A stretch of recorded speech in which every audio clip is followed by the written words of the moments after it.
Spider-Man Far From Home is a complete disaster. There's very little I like about this movie. Stuff just happens in this movie with very little explanation. The fact that it even has the Spider-Man name on it is straight up offensive. I mean... Arron? What the hell are you still doing here? Spider-Man? What do you mean, what am I still doing here? I'm in the middle of reviewing your shitty movie, thank you very much. Dude, you need to get your ass to the cinema. My new movie starts in 10 minutes. What? But I'm not done reviewing your previous movies yet. Seriously? I gave you 8 months notice and you still couldn't get them done? Hey, I'd like to see you review 8 movies in 8 months. It's not as easy as it sounds. You know what? We don't have time for this. Come on, I'll web swing you over there. What? I'm not gonna have you web swing me over there. Well, it's either that or you miss the movie. Damn. Fine, let's go. Hey guys, I'm back.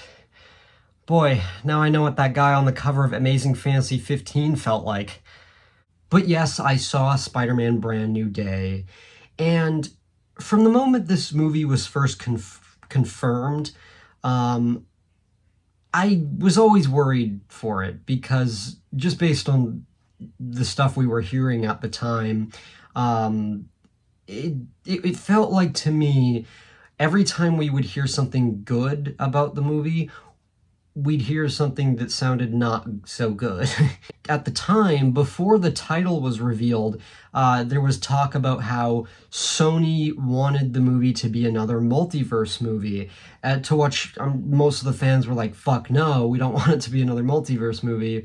And Marvel wanted it to be a street-level movie, which is what I wanted and what I think the majority of fans wanted.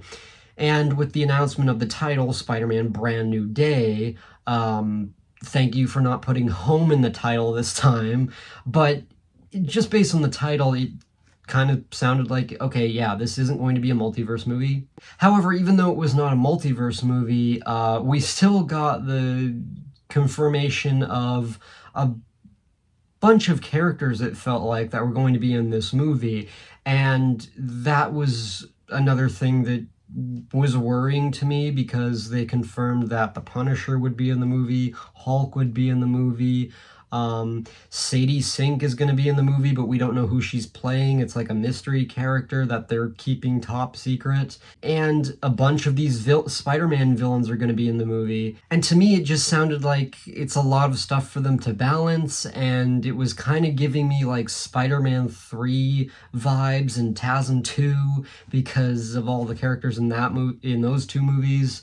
And we know it didn't work out in those two movies. However, even though I was worried about this movie, I also thought it had a lot of potential, because Spider-Man No Way Home, I felt, was a step in the right direction in terms of the MCU's Spider-Man.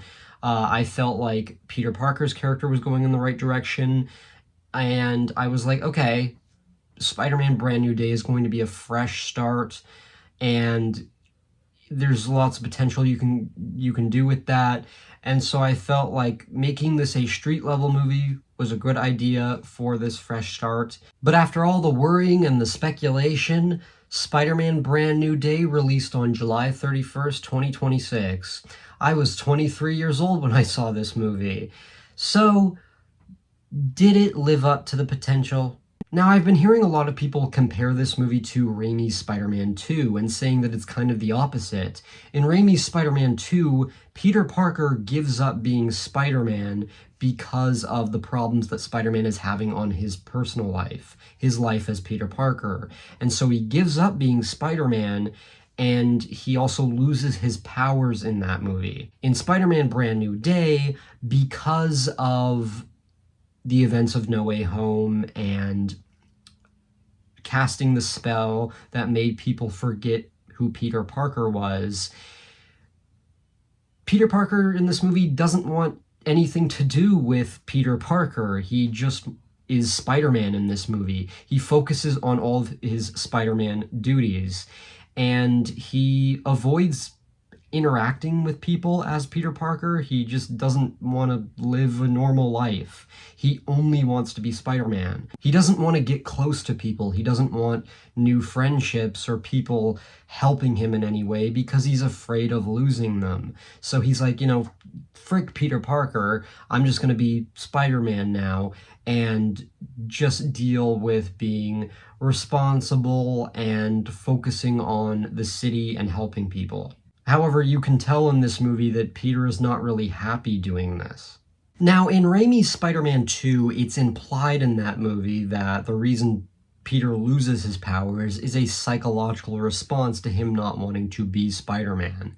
And in this movie, it's sort of similar. Because Peter is spending so much time as Spider-Man in this movie, it starts to have an effect on him physically. So he actually, instead of losing his powers actually evolve and he goes through a transformation. He becomes stronger, his spider sense gets hyped up to an 11, and he even starts producing organic webs. Now, one thing to say before I get into my thoughts on this movie is not directed by John Watts. John Watts did not return, I guess because I think he wanted to take a break from comic book movies, and he directed all 3 of movies in the Home trilogy. Instead, Brand New Day is directed by Destin Daniel Cretton, who also directed Shang-Chi and the Legend of the Ten Rings, and co-created the Wonder Man Disney Plus show, as well as directed the first 2 episodes of that show. Now, Shang-Chi is a movie that I'm not the biggest fan of. I think it has some cool action scenes, but just not a huge fan of that movie overall. However, the Wonder Man show is one of the better Disney Plus shows, so going into this movie, I was like, okay, they got a new director. Not the biggest fan of his previous MCU work, but on the other hand, there is the Wonder Man show. However, in the end, I'm happy to say that I think getting a new director for this movie was the right way to go, because one of my problems with Far From Home and No Way Home specifically is that John Watts' style with those movies I just don't think works. I think it's inconsistent. I think it worked for Homecoming with that movie's style, but I just think that Far From Home and No Way Home don't really have a sense of style. Brand New Day, under Destin Daniel Cretton, has a style to it. I love the way New York City looks in this movie, and we do get lots of scenes of Spider-Man swinging through the city, and I just think it looks really, really good. And you can tell that Destin Daniel Cretton really does care about Spider-Man and these characters. And this was a director you can tell really wanted to work on to make a Spider-Man movie. Now, it does have the same writers as Far From Home and No Way Home, which was a little concerning for me. However, the first thing I wanted to talk about with this movie is Peter's character. Bravo. They freaking did it. They finally nailed Peter Parker in this movie. Now, first of all, Peter Parker does still use tech in this movie. He has a lot of tech, but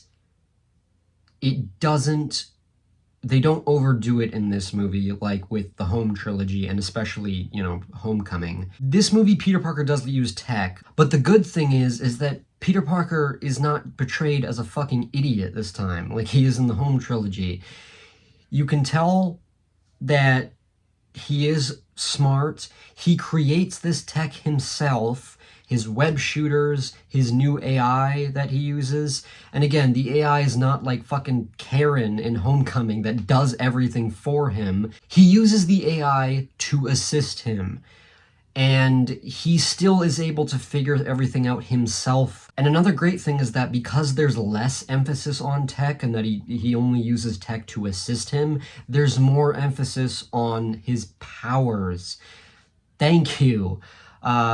This is something that I complained about in my Homecoming review, but they finally remembered that Spider-Man has powers.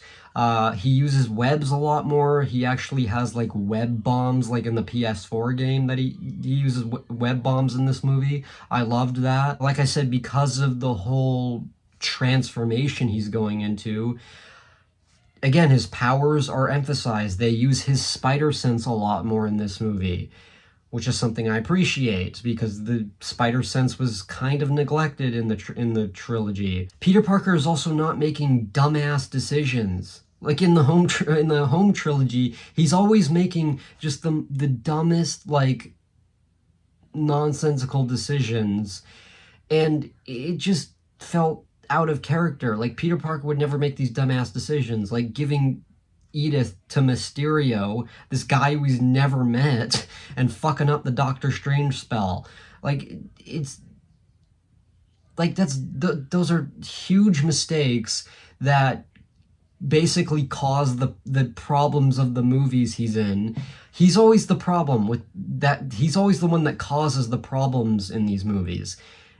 In Brand New Day, he's not a fucking idiot. They portray him as smart, and he knows what he's doing.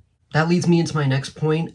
Like I said, I've already talked about, there's lots of scenes of Spider-Man swinging through the city, and it's not small scale. He's actually swinging through New York City, and it looks great. And the costume, I've already talked about, the costume looks great. And especially one of the best things about this costume that makes it even better, I already like the design. I love the blue, I love the red, the lenses are great. There's not too much, like, expression with the lenses, and I love this, the spider symbol is great. It was already on track to being one of the best live-action Spider-Man suits. But I was like, I still kind of like the TASM 2 suit. However, funny story, they recently, to promote the release of the movie, Insomniac Games actually added the Brand New Day suit into the Marvel Spider-Man 2 game for PS5. They added the suit, and I did play around with it like a day before I saw the movie, and I was disappointed with the look it has in the game. It looks like shit in the video game, and I was confused by this. I was like, maybe I was just crazy, but then I kind of was hearing other people complain about how the suit looks in the video game.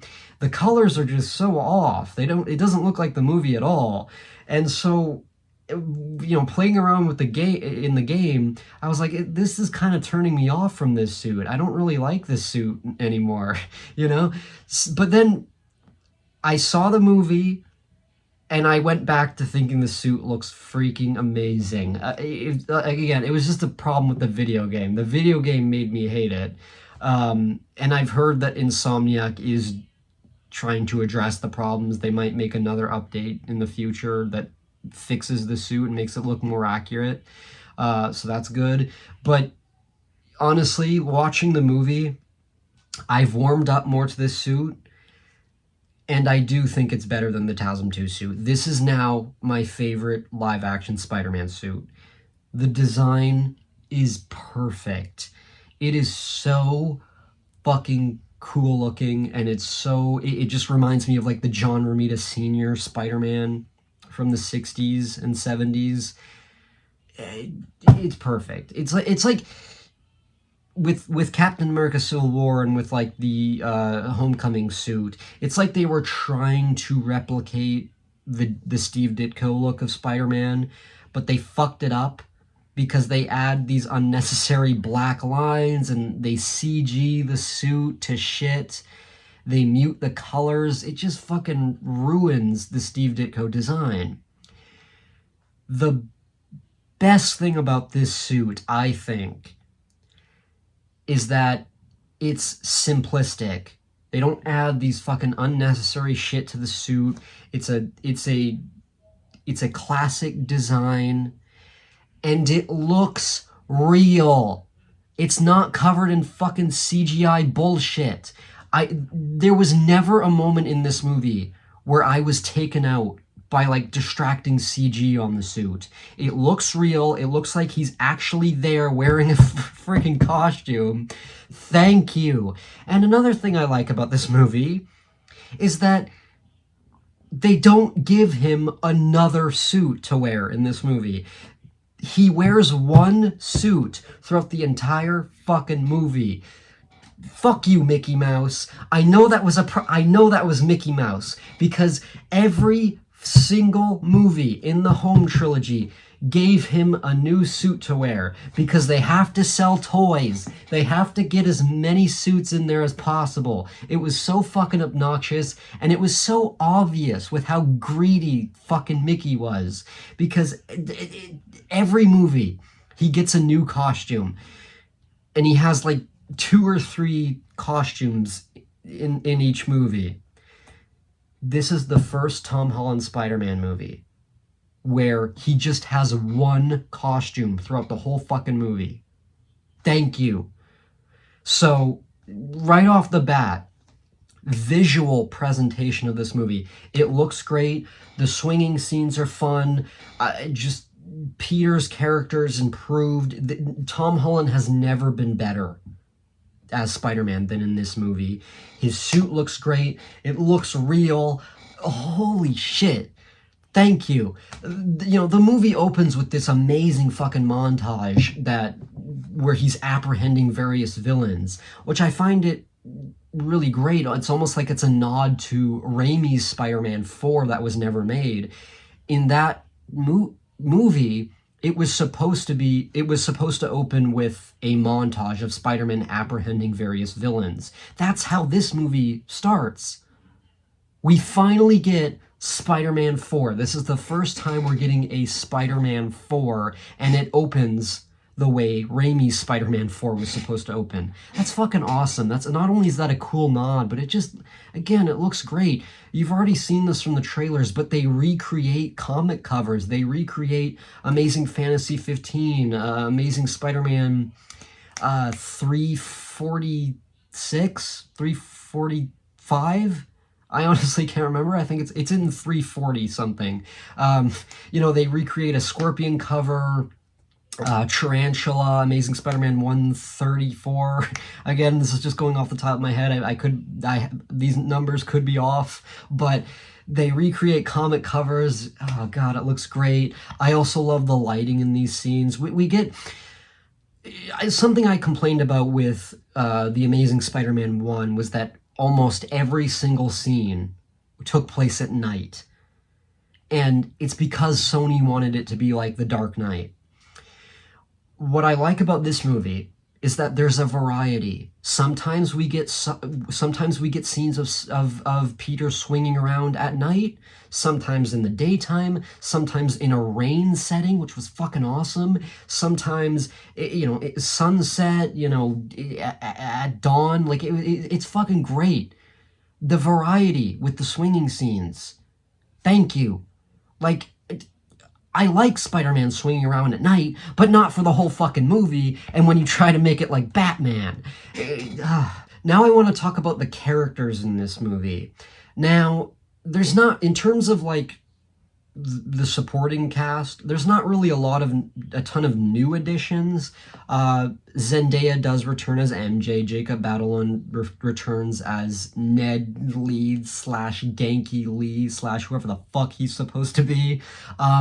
They return, and I have to say, one of some of the highlights of the movie are the scenes with MJ and Ned / Genki.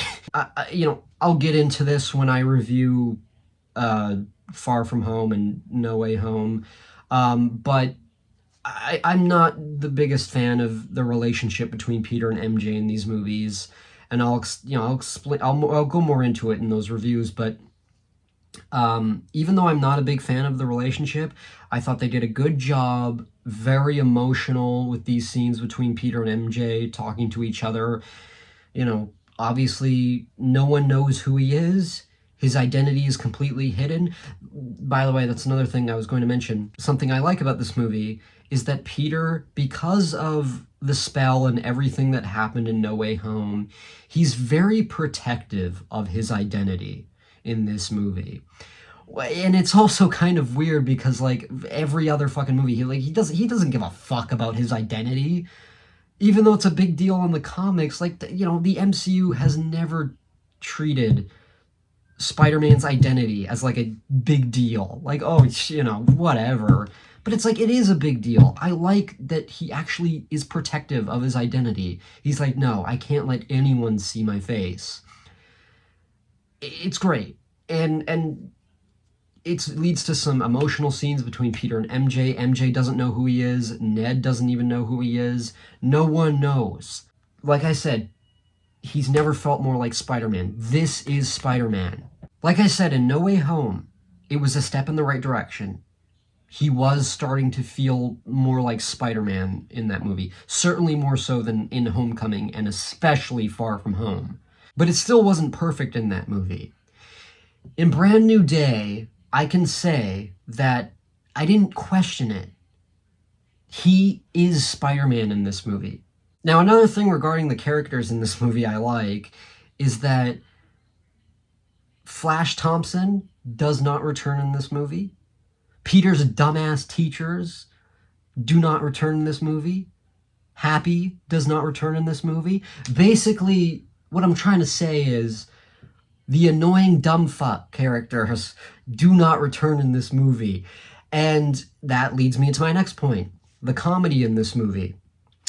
The comedy was a huge problem in Far From Home for me, and a little bit in No Way Home. It wasn't as bad in No Way Home, it was improved, but something I like about this movie is that the comedy is not annoying, it's not constant, thank you, and I won't say that the comedy is like really great, really funny, but I do appreciate that the jokes are more in line with Spider-Man, and they're cute. I like the comedy in this movie. It's cute comedy with Spider-Man, the way he interacts with people, and it just feels more in line with Spider-Man.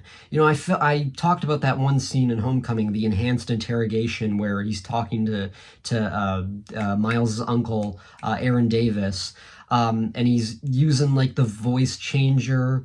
That scene is funny, but it doesn't really feel like Spider-Man to me. The comedy in this movie is more in line with Spider-Man. So that's another thing that I thought they did a good job with. No annoying dumb fuck characters in this movie. This also might have the best action scenes out of the MCU Spider-Man movies. No Way Home had some good stuff, but I think the action in this movie is way better.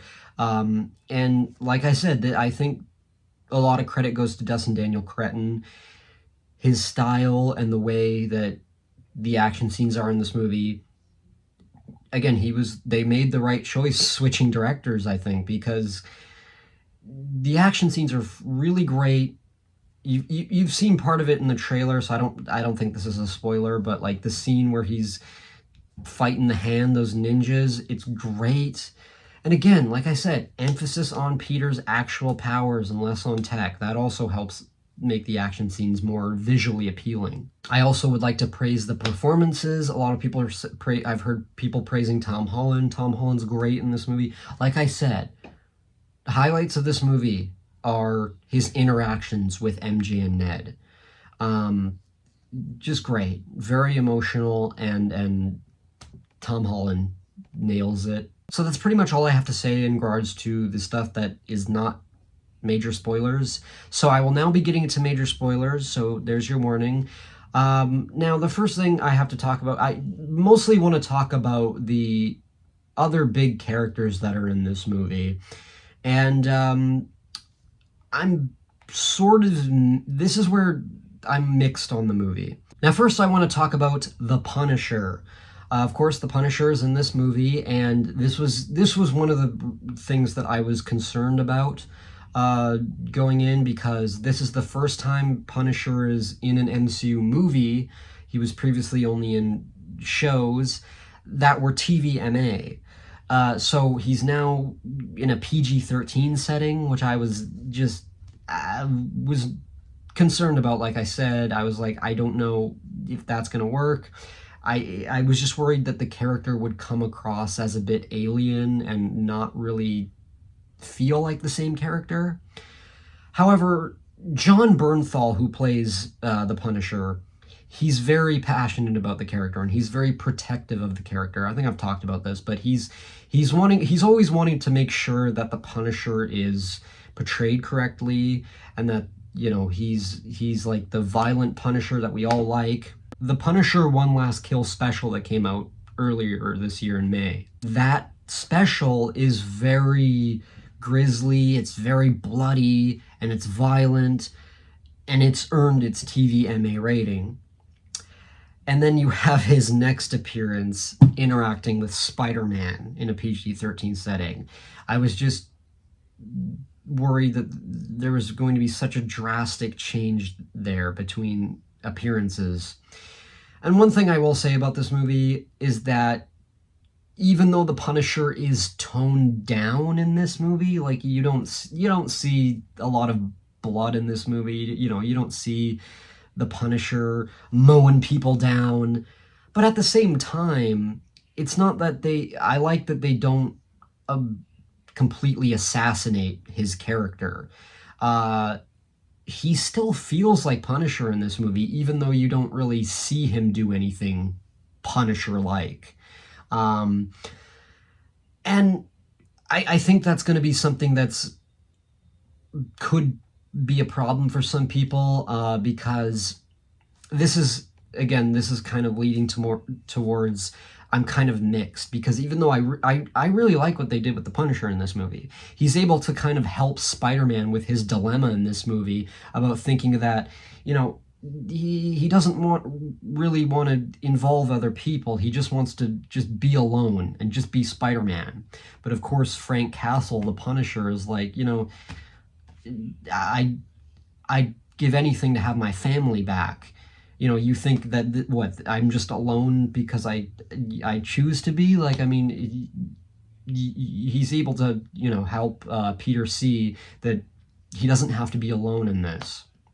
So I like that. I like how they use the Punisher in this movie. The only possible downside to that is that because this is a PG-13 setting, and because this is the first time we're seeing Punisher interact with superpowered individuals like Spider-Man and the Hulk, as a result, the Punisher comes across as kind of a bit out of place in this movie. Because, like I said, you have these superpowered individuals in this movie, and then you just have the Punisher, who just has guns. It's a weird contrast, and it's almost like he doesn't fit alongside the other characters. So you kind of sometimes question, why are you here? What are you doing that's helping? So that is weird, but like I said, I think that in terms of the Punisher, the positives outweigh the negatives. You know, I don't think that the Punisher being in this movie is a bad thing. I don't think it makes the movie worse because of it. Because, like I said, I like that what he's able to do to help Peter with his dilemma in this movie. But I will say, and this kind of leads me into the Hulk's appearance in this movie. Just seeing the Punisher alongside Spider-Man and the fucking Hulk is kind of hilarious at times, because it's like, what the fuck can the Punisher do against the Hulk? He's a fucking guy with guns against this big green rage monster. It's fucking hilarious at times. And this is something that, like, this was a clip that was released online before the movie came out. Well, I'm already in spoiler section at this point, so it doesn't really matter what I talk about, but the Punisher, it's so fucking funny. I actually laughed in the theater. I was like, this is like the funniest moment of the entire movie for me, because you have the moment where Hulk comes out and the Punisher is trying to help Spider-Man, and a lot of people have been talking about this, like the Punisher's reaction to seeing the Hulk. He's like, oh shit. Like, he's like, fucking eyes like, oh fuck, I gotta get the fuck out of here. It's fucking hilarious. So it's like, it's weird that the Punisher is here. But it's like, I also like him interacting with Spider-Man. That's something I will say. I like the Punisher interacts with Spider-Man, even though it is a bit weird that he's suddenly here with these, enhanced superpowered individuals. I guess I should also say that the Punisher being in this movie and the whole talk about, is this going to connect to Daredevil Born Again? Is there going to be any references to the anti-vigilante task force? No. You're going to be disappointed if you're expecting that. This movie has no ties to Daredevil Born Again. It has no reference to Mayor Fisk, to the anti-vigilante task force. The Punisher makes no references whatsoever to his special, to Daredevil, whatever. This may come across, I think this is a nitpick for me, but I would have preferred maybe in that montage at the beginning of Spider-Man, of what Spider-Man's been up to these past few years. Like, why not show what he was doing during the whole Mayor Fisk stuff? But they don't. So that's a little weird. So again, a bit of a nitpick. It doesn't ruin the movie, of course, but I would have liked at least some sort of mention of what Spider-Man was doing during the events of Born Again, but we get none of that. So now I can get into the Hulk's appearance in this movie. Now, Destin Daniel Cretton is apparently a huge Hulk fan, as well as a huge Spider-Man fan. So I was kind of thinking that Hulk would play into this movie a lot, and that Destin Daniel Cretton would take advantage of that, considering he's a big Hulk fan. But I will say that the Hulk's appearance in this movie, it's a little unnecessary. He's only in one scene, and you've seen it in the trailers where he does transform. That's the only time you see the Hulk. You do see Bruce Banner in a few scenes, but in terms of the Hulk, that's the only time he comes out. And it's just a little unnecessary because of...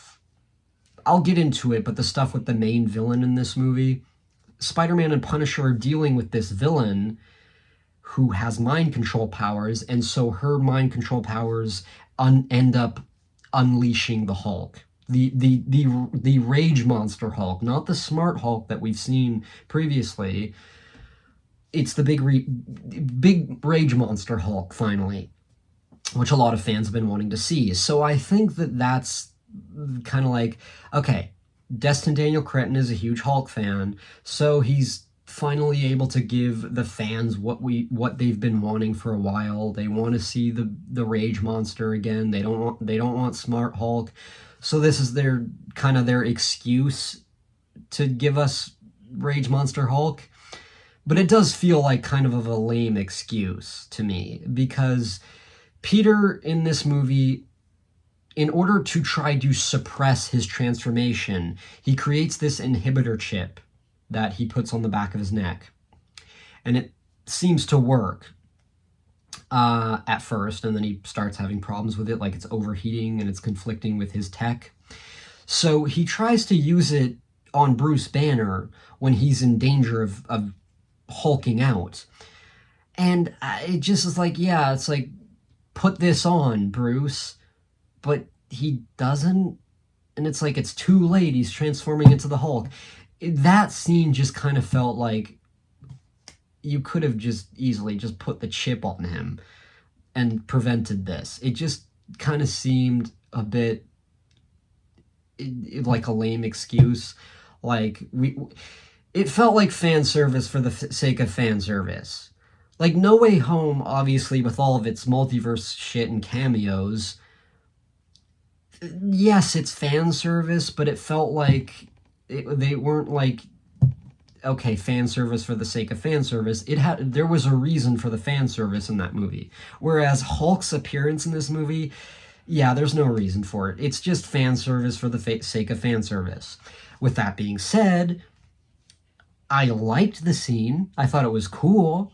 You know, again, you've already seen the trailers, which I do think kind of ruins the reveal. If you've seen the trailers, you've pretty much seen Hulk in this movie, so it does kind of ruin it. But it is a cool scene. Like, if you ignore the trailers, it's a cool scene because not only is this rage monster Hulk, which the fans have been wanting, but also Hulk is like scary here. He's not like goofy at all. You know, Thor Ragnarok had like the way Hulk talked in that movie. He was a bit goofy and his voice sounded, again, silly. He was like a kind of, it was a comedy, and that movie, whole Thor Ragnarok in general is a comedy. So like pretty much nothing was taken seriously in that movie. But here, the Hulk's voice, it's very commanding. He has a huge presence. You know, no banner, only Hulk. Like, it's not goofy at all. He sounds scary, so that's really great. And I felt like that would have been a good reveal to save for the actual movie. So it's a bit unfortunate, but again, it's great. And I like that Spider-Man uses Shocker's gauntlets to fight the Hulk. That's really great. Yeah, I just like how they use Spider-Man's history in the MCU in this movie. There's, you know, his past villains show up again, like Scorpion and, you know, Shocker's gauntlet. So I like that they use that, and honestly kind of makes me appreciate Homecoming a little bit more, honestly. I've warmed up a lot to that movie. Okay, so now I'm going to get into the main villain of this movie. Now, this is something that Marvel was keeping top secret, pretty much. They did not want the main villain being revealed. Sadie Sink is in this movie, and they were very secretive about who Sadie Sink is playing in this movie. There was lots of speculation about who she's playing, and they were also secretive about the villain. We didn't really know who the main villain was. In fact, I'm pretty sure this is like the one thing that they kept out of the trailers, is that unlike a lot of previous Spider-Man movies, we went into this movie not really knowing who the main villain is. We knew that there was a lot of villains and that they would probably be shown in the montage, like I said. So we have Scorpion in this movie, Tarantula, Boomerang, you know, just a bunch of villains, bunch of like Z-list Spider-Man villains. Now, there was one villain, though, that I thought was going to be the main villain of this movie, and that's Tombstone. And, yeah, Tombstone is in this movie for 10 seconds. He's not the main villain of this movie. Sadie Sink's character is the main villain of this movie, which I did not expect. I was expecting Sadie Sink's character to be a subplot part of the movie, but not the main villain. So there was a lot of speculation. Again, I'm in full-on spoiler territory, folks, so you've been warned. There was a lot of speculation about who Sadie Sink was playing, and the majority of people said that she was probably playing Jean Grey. Yes, she is playing Jean Grey. And it does not come as a surprise at all. As soon as early on in the movie, Spider-Man is already dealing with this threat of like some villain who has mind control powers and is hopping from people into people's minds and controlling them. It's not hard to figure out who the villain is, people. It's really not hard. Like, even if you didn't think, even if you had no idea that like Sadie Sink was in this movie, you know, had no idea of who she's playing, just were not really thinking about that, it's still not hard to figure out who the villain is. I mean, it just kind of is laughable to me, pretty much, that they thought that they had to keep this top secret. It's really not a big surprise. You can see it coming from like a mile away. As soon as the movie was like, okay, yeah, we have this individual who has mutant mind-hopping powers, I'm like, guys, come on. Who else would Sadie Sink be playing? The redhead? Like, who else would she be playing? She's obviously Jean Grey. It does not come as a surprise to me. Now, with that being said, I do think Sadie Sink does a great job in this movie. I think her performance is good. I think they did a good job with Jean Grey and how she relates to Peter in this movie. Again, they use her to relate to Peter's dilemma. And Peter comes to learn in this movie that he doesn't have to just suppress his Peter Parker, suppress what he wants and just only be Spider-Man. He's allowed to have pleasures in his life. And that's what he has to learn throughout this movie, is that, like, he can't just suppress how he feels. He's able to, like, help Jean Grey in this movie kind of figure that out as well. And Jean Grey's motivations is that her sister, Sarah, was taken by damage control for experiments, and it's later revealed that damage control killed Sarah. And so Jean Grey is wanting revenge on damage control and basically humans in general for treating them like not as normal people, and just treating them as something to be poked and prodded with. So while I do like what they did with Peter Parker and Jean Grey in this movie and how they interact with each other, and there's one particular scene near the end that I'll get into in a bit that I really loved, but I will say that I think what might be my biggest problem with this movie is the fact that I just found Jean Grey being the villain a little underwhelming. Because, like I said, it doesn't come as a surprise. It's supposed to be like this big reveal, but it's like, it doesn't come as a surprise at all. It's also just a bit odd for me because Jean Grey is not a Spider-Man character. She's an X-Men character. So it's a bit odd that you have Jean Grey as the main villain in a Spider-Man movie.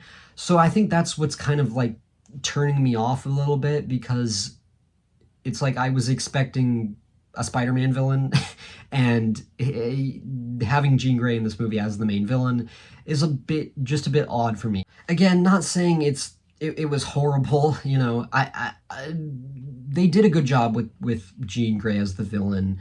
I just think it's a bit like I said, underwhelming. But even though I think Jean Grey is a little underwhelming in this movie and a bit odd for a Spider-Man villain, I will say that I loved the ending of this movie.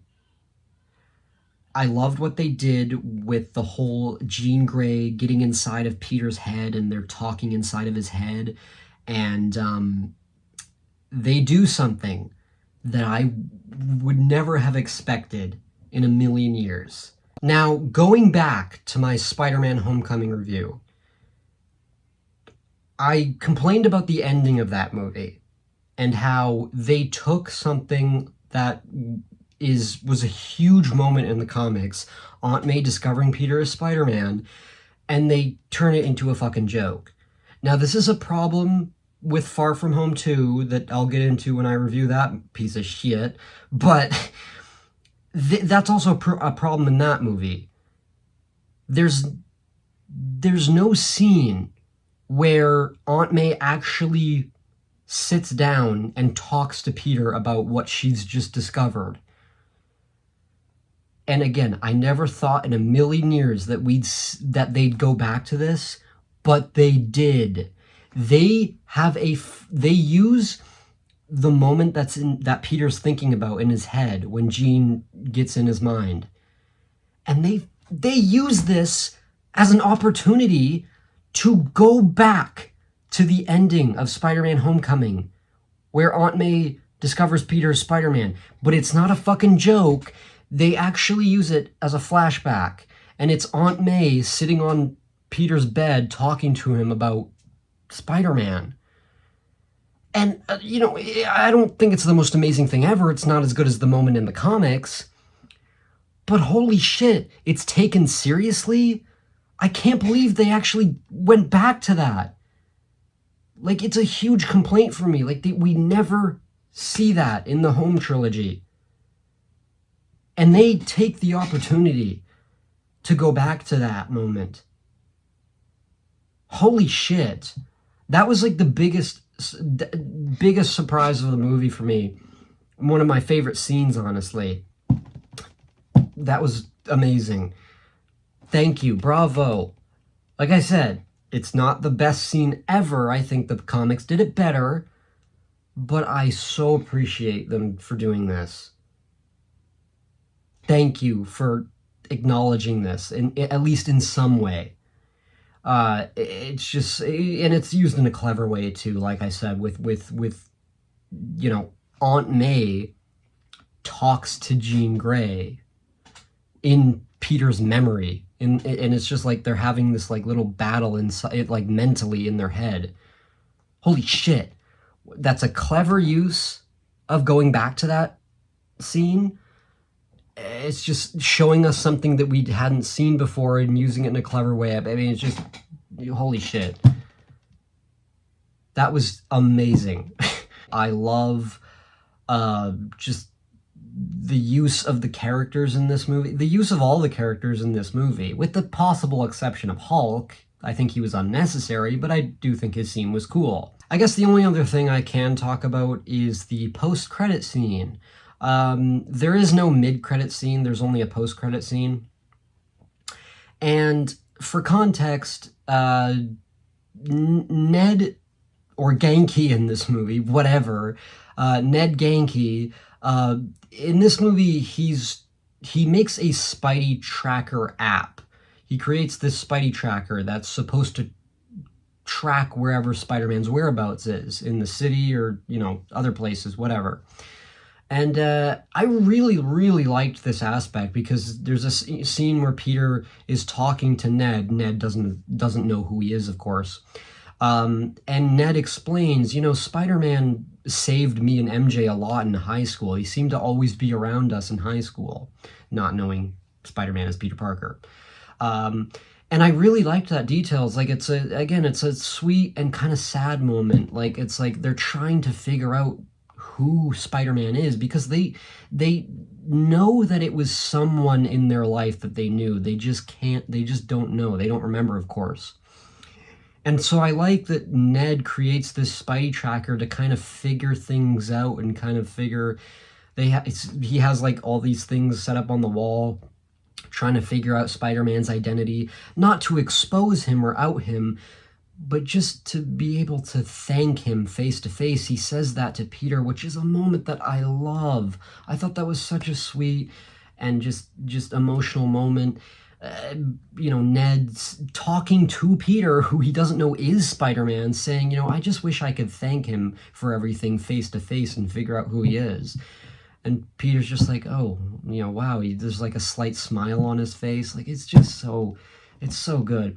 Now, I will say, that was for context for this post-credit scene, because I do think this post-credit scene is kind of dumb, because it has to do with the Spidey tracker, even though I like the idea of the Spidey tracker. But the post-credit scene is a screenshot of the Spidey tracker, and it's like Spider-Man's whereabouts are unknown, and it zooms out, and it's like planet Earth, and his whereabouts are unknown, so he's not on Earth.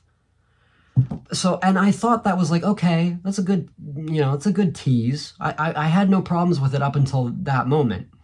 But then it's like it goes somewhere else that's not planet Earth, and it's like, oh, okay, Spider-Man located. He's right here.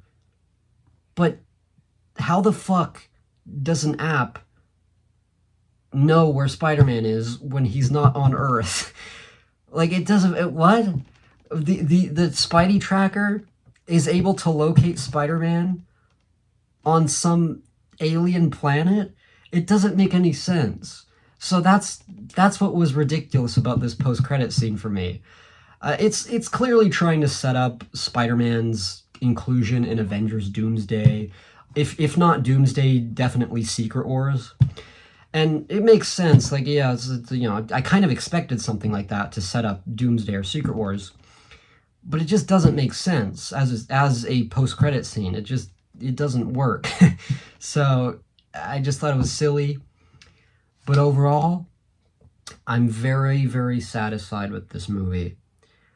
Um, I again, I do plan on still covering Far From Home and No Way Home, even though I ran out of time. I still plan on covering those two movies, and I still plan on doing a ranking video. But the ranking video will not come until after my No Way Home review, of course. So I don't really want to give a rating to Brand New Day yet. I kind of want to just let the review speak for itself, and you can just judge off of that. But overall, I will tell you, overall, I think you can tell, my feelings are positive overall. You know, I think that there's so many aspects with this movie to love.